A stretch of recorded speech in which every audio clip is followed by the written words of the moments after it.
Hi friends, welcome to 5 Minutes Tech YouTube channel. Here is Moto G34 smartphone. In this video, we will learn how to enable 3-finger screenshot in your phone Moto G34. First of all, check 3-finger screenshot is working or not. It's not working as of now. If you want to enable 3-finger screenshot, you have to go to the settings first. Go to settings, then go to display, then go to 3-finger screenshot here, and you go to turn on this button, use 3 fingers screenshot, and click on home button.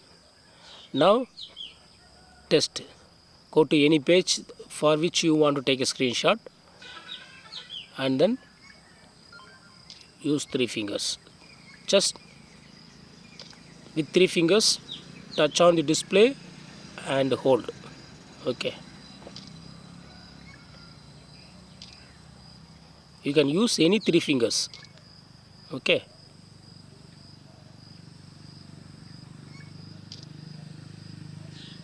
screenshot is taken.